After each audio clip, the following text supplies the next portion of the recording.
Bonjour messieurs et mesdames de la presse, nous sommes heureux de vous donner ce bref compte rendu aujourd'hui à la conclusion de la troisième Assemblée générale extraordinaire de RAREC ASBL.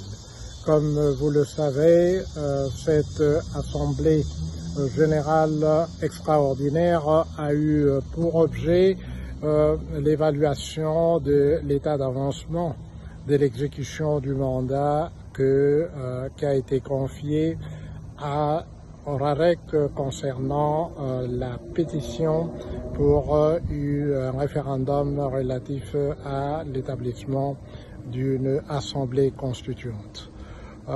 Aujourd'hui, cette pétition a été formellement approuvée et signée par 60 compatriotes venus de tous les coins de notre pays, parce que même des compatriotes qui vivent dans la diaspora ont participé à cette Assemblée générale extraordinaire. En bref, nous demandons à nos autorités de convoquer une assemblée constituante, parce que c'est le seul moyen de remédier à la situation de notre pays actuellement. D'abord, pour mettre fin à cette guerre que l'on attribue aux étrangers, mais les étrangers ne se seraient pas mêlés de nos affaires si nos propres compatriotes n'avaient pas pris les armes contre notre pays, contre le propre pays. Ils ont pris ces armes parce que c'est devenu le moyen ordinaire d'accéder au pouvoir dans notre pays depuis 1960. Chacun de ceux qui ont mon âge se souviennent et savent parfaitement ce que nous avons vécu au lendemain de l'indépendance. Moi-même, étant au Kasaï, je me suis retrouvé à l'âge de 10 ans confronté à cette situation. C'est ce que les enfants qui ont aujourd'hui moins de 10 ans, très jeunes, sont soumis à cette situation dans la partie orientale de notre pays depuis 30 ans maintenant. Nous devons mettre fin à cette manière de vouloir accéder au pouvoir par la force, par la guerre, en tuant nos propres frères et sœurs pour le seul besoin d'accéder au pouvoir.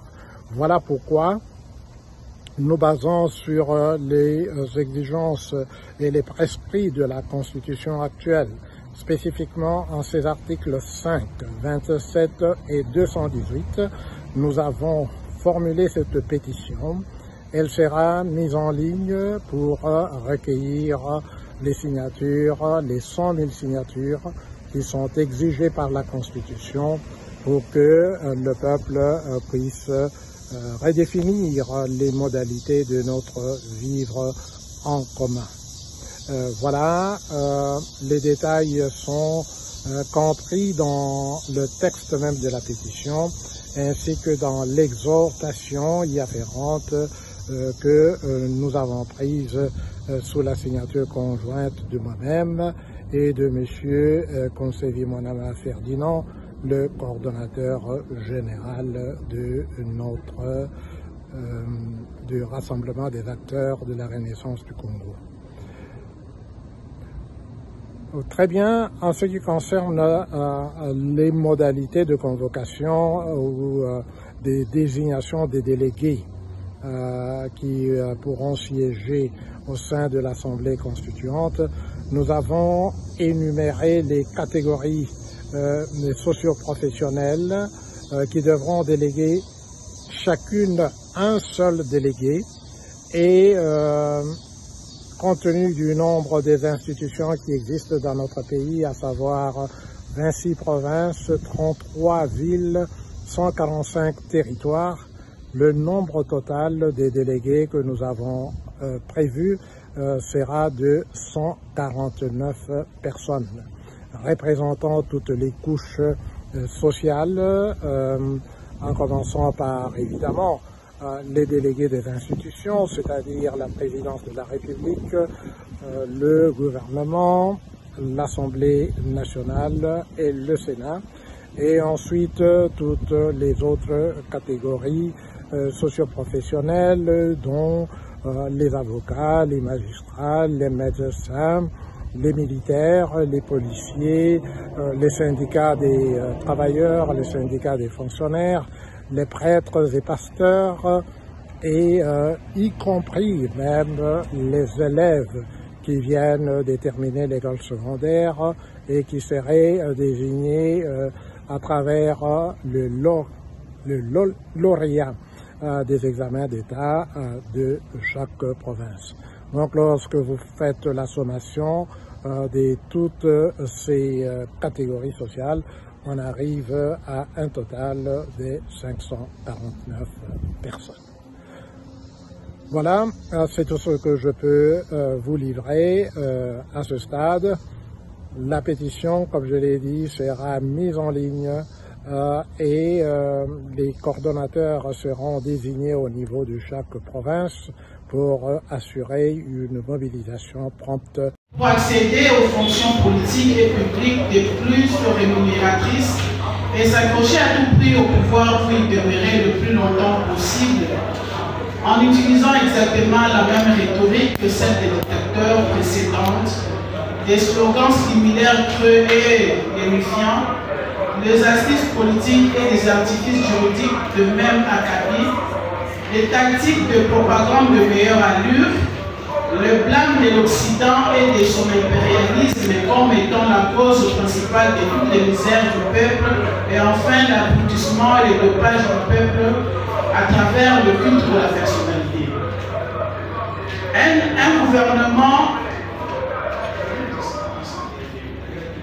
Un gouvernement éléphantesque et budgétivore dont la taille et la composition ne reflètent nullement la préoccupation de servir le peuple, mais plutôt le désir de satisfaire les appétits boutons de fondateurs de partis politiques.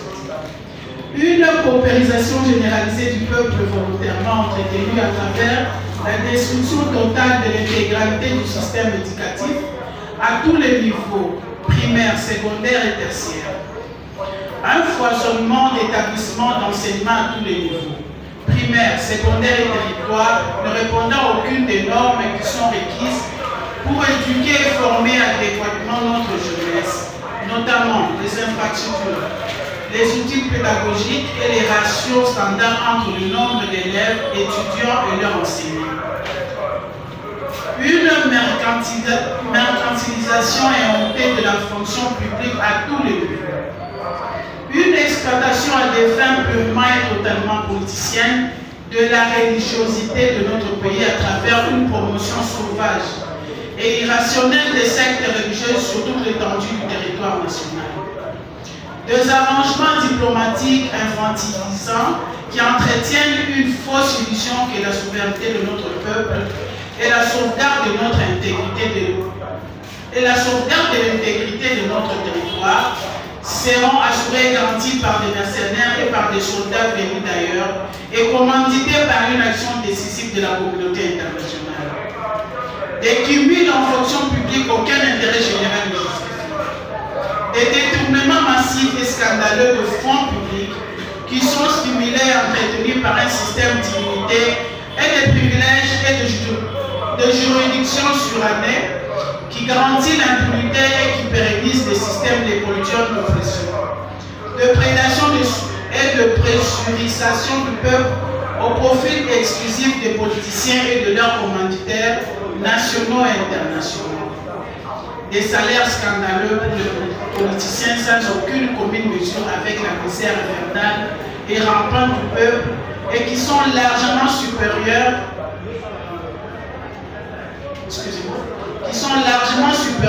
à ceux des politiciens des pays les plus développés en Amérique, en Asie ou en Europe. Cette descente vertigineuse de notre pays aux enfers ne peut être stoppée que par la mise immédiate d'une assemblée constituante sur pied d'œuvre. Nous sommes le peuple. L'article 5 de notre constitution stipule que tout le pouvoir émane du peuple qui l'exerce directement par voie de référendum. À Assumons donc de manière intelligente et pacifique à travers la présente pétition, afin d'exercer directement le pouvoir qui nous appartient, en tant que peuple, pour promouvoir le bien-être de chacun de nous, afin d'assurer le bonheur de tous les habitants de notre beau et grand pays. Poser le maintien du statu quo actuel qui continue de faire de notre pays la risée du monde. Ayons donc honte de nous contenter d'éclamer sans cesse que notre peuple est pauvre dans un pays immensement riche, tout en réchignant de prendre le taureau par les cornes pour changer cette donne. Ayons plutôt le courage d'évacuer nous-mêmes de manière paisible et ordonnée l'ordre social et politique qui a été établi par les belligérants de 1996 à 2006 et que les rebelles de M23 et de l'AFC s'évertuent de changer à leur goût par l'usage de la guerre qui mène sans répit. Avec l'appui de forces étrangères, dans la partie orientale de notre pays, en dépit des résultats des élections 2018 et ceux de récentes élections 2023. Changeons pacifiquement et résolument la constitution actuelle et voyons donc subséquemment si notre véritable ennemi résidait jusqu'à présent en nous-mêmes à travers un ordre social et politique vicié qui n'a produit jusqu'à ce jour que de politiciens ineptes, cupidés et ferrés dépourvus de moindres sentiments d'amour et de compréhension pour et envers notre peuple. Dans cet ordre d'idées, nous exhortons chacune de nos autorités politiques auxquelles notre peuple adresse cette pétition d'agir promptement pour faciliter le déroulement efficace, rapide et sans faille ni effusion de sang du processus de référendum qui est requis au terme de la présente pétition. Pour instituer une assemblée constituante afin de stopper, sans atermoiement ni tergiversation, les déclins de notre pays en le remettant sur les rails pour amorcer sa transformation rapide en Eldorado africain. Le Comité national pour l'Assemblée constituante, CNAC, remercie d'avance chaque compatriote qui n'hésitera pas de joindre ses efforts au nôtre pour sauver la patrie en signant proprement la présente pétition.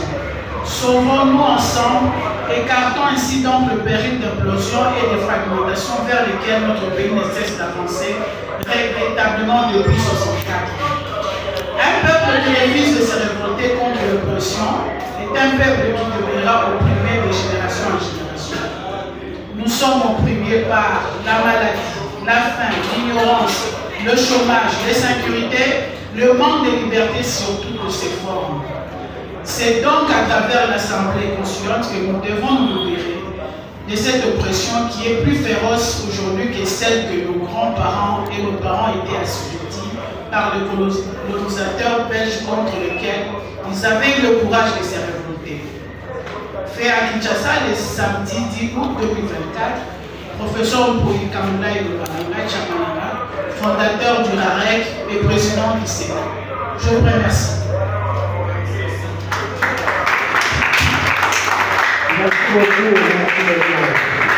De sacrifice pour vous qui êtes là, pour nous qui sommes ici. Et comme Madame Yohan vient de le dire, un peuple qui ne se libère pas lui-même restera dans l'oppression toute sa vie, c'est une façon de parler. Et vous savez, pour arriver seulement là où vous êtes, il faut faire beaucoup de gymnastique dans notre ville de Kinshasa et à travers le pays parce que nous n'avons pas des routines de ce nom, les infrastructures sont complètement à terre et on ne va pas faire la rhétorique.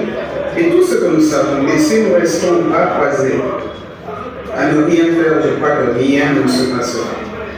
Et je vais citer encore, hein, comme on dit, être toi-même le ciel t'aidera. Ça, c'était aussi dit dans tout ce qu'on a entendu, parce que ce ne sont pas les autres qui viendront trouver une solution pour notre pays.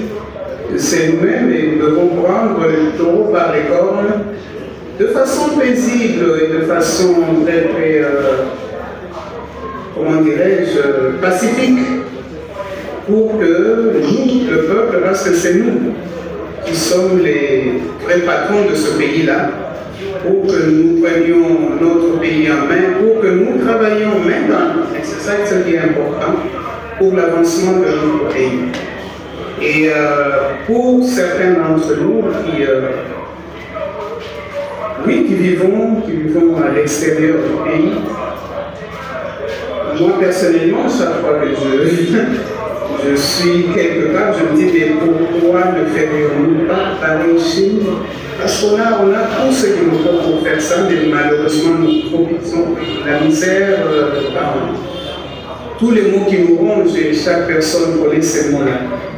Prenons conscience que ce que nous faisons, c'est pour le bien de notre pays. Ce que nous faisons, on ne le fait pas contre qui que ce soit, c'est un sursaut d'éveil qui fait que quand vous voyez que quelque chose ne va pas, vous essayez de mettre votre main dans la pâte pour, je dis bien, je souligne le mot, pour le bonheur et pour le plus grand bien commun. Et le plus grand bien commun, c'est pour le bonheur du peuple congolais que nous sommes, que vous êtes, vous et moi, et puis donc voilà un peu. Et encore une fois, je dis merci, un merci particulier à tout un chacun pour vos efforts, pour vos sacrifices et pour ce que vous faites pour tous ensemble nous allions de l'avant et que ce pays-là qui est un très beau pays devienne l'Eldorado africain. Je vous remercie beaucoup et puis prenez soin de vous. Merci beaucoup. Présence de quelques personnes attentionnées et ils ont pris le temps de vous écouter, de nous écouter et ils ont signé la pétition. Voilà l'espoir pour notre pays. Parce qu'il y a des gens qui se sont réellement engagés aujourd'hui parce qu'ils ont cru à votre vision. Et moi, je voulais vraiment que nous nous applaudissions nous-mêmes pour ce courage.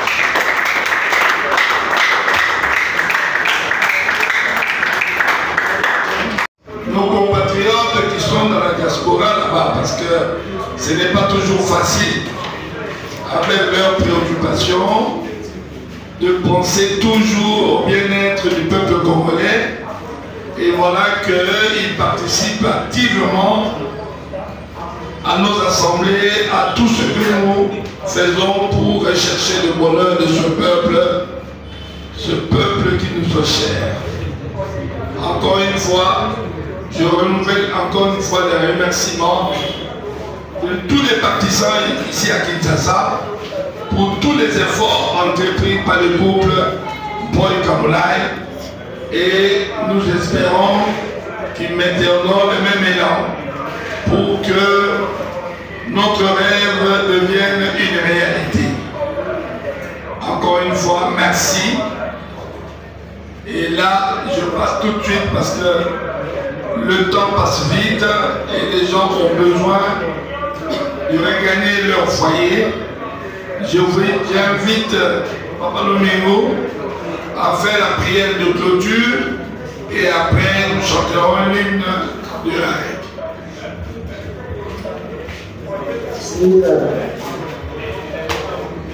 Merci Seigneur notre Dieu pour ce temps que tu nous as donné. Nos travaux de ce jour sont arrivés à leur fin. Nous avons épuisé l'ordre du jour. C'est pour cela que nous remercions sincèrement. Tu as daigné, Seigneur, à faire en sorte que nous puissions nous rencontrer sous cette grande initiative du couple Boy Kamolai.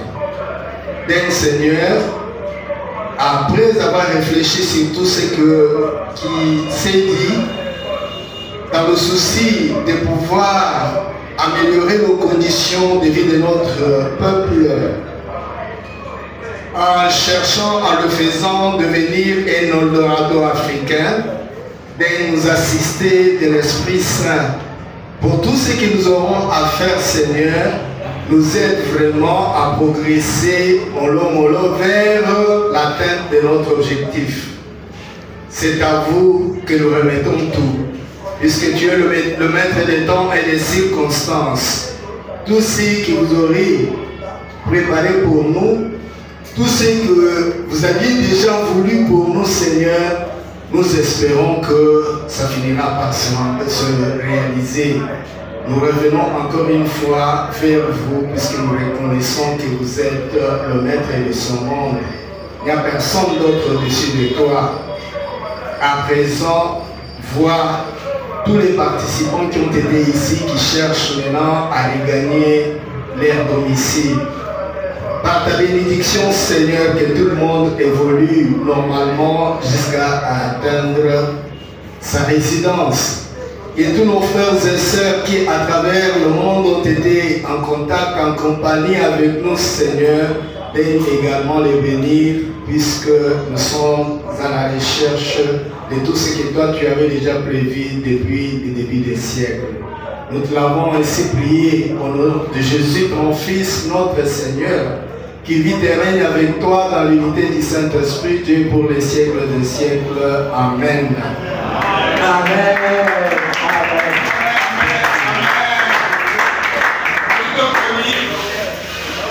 L'hymne de la Renaissance belgique.